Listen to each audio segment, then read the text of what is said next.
Power star Pawan Kalyan. ఈ పేరు తెలియని సినీ ప్రియులుండరు. సినీ వినీల ఆకాశంలో అతను సునామీ. చిరంజీవిని మించిన మాస్ ఫాలోయింగ్ అతని సొంతం. నంబర్ 1 స్థానానికి చిరంజీవికే పోటీనిచ్చిన స్టార్ ఆయన. అయితే మనం ఇక్కడ ఒక మాట చెప్పుకోవాలి. సాధారణంగా హీరోలు వేరు, పవన్ కళ్యాణ్ వేరు.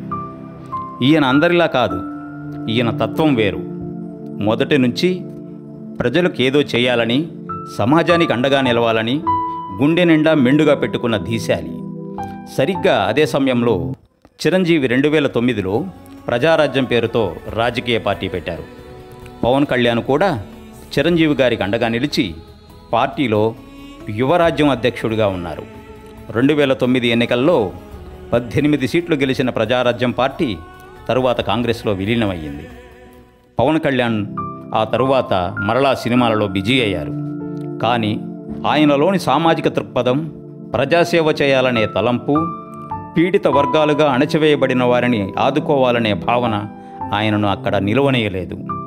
బంగారు సౌధం నుండి శ్రీరాముడు అడవిబాట పట్టినట్లు రంగుల ప్రపంచం నుండి రాజకీయం అనే రొంపిలోకి వచ్చారు. జనసేన పార్టీ పెట్టారు. 2014 ఎన్నికలలో చంద్రబాబుకు బయట నుండి మద్దతునిచ్చారు. ఎన్నికలలో పోటీ చేయకుండా ప్రశ్నించటానికే పార్టీ పెట్టినట్లు ప్రకటించారు.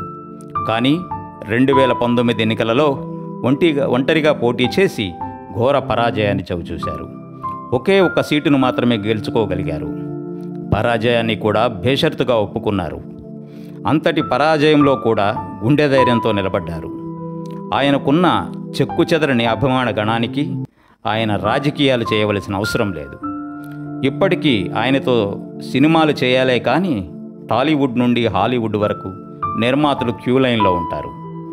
అభిమానులు కూడా కన్నీటి వ్యధతో అదే కోరుకున్నారు. కానీ ఆయన పవన్ కళ్యాణ్. ఒక్క పరాజయం ప్రజాక్షేత్రం నుండి నన్ను బయటకు నెట్టలేదు.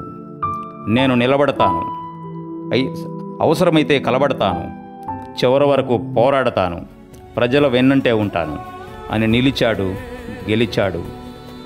రాష్ట్రం సందిగ్ధ సమయంలో ఆదుకున్నాడు. రాజధాని రైతులకు వెన్నుదన్నుగా నిలిచాడు. రాజధాని అమరావతి అని ప్రకటించిన మేరునగ ధీరుడతడు. రాష్ట్రంలో మరణించిన రైతులకు, రైతు కూలీలకు తన సొంత సంపాదనలో కొన్ని కోట్లు ఖర్చు పెట్టి ఆదుకున్న దానకరుడు ఆయన. ఆపదలో ఉన్న అక్క చెల్లెమ్మలకు ఆపద్బాంధవుడై, రైతన్నలకు రైతునేస్తమై, అవ్వతాతలకు మనవడై, అన్నతమ్ముళ్లకు అండగా నిలబడ్డాడు. అక్రమ అరెస్టులో చంద్రబాబుకు అండగా నిలిచాడు. కూటమి ఏర్పాటులో అన్నీ తానై నడిపించాడు.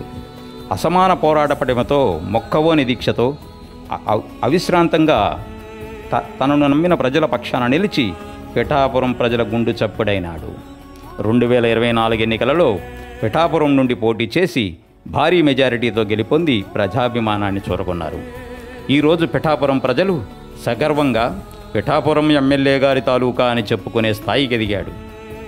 జనాన్నే కవచంగా ధరించి, జనానికే కవచంగా మారి మహానాయకుడై మన ముందు నిలబడ్డాడు. నాయకుడా, ఇదిగో అందుకో మా వందనాలు.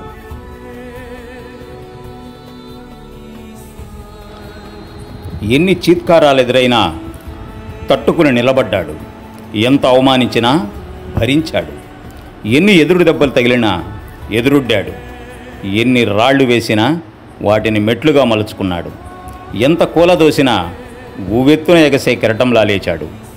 ఎంత తొక్కినా అంతే వేగంగా పైకి లేచాడు. ఎన్ని పరాజయాలు వచ్చినా పోరాడాడు తప్ప వెనకడుగుడా. వెలుగెత్తి చెప్పు, ఏపీ అసెంబ్లీకి ఓజీ వస్తున్నాడని.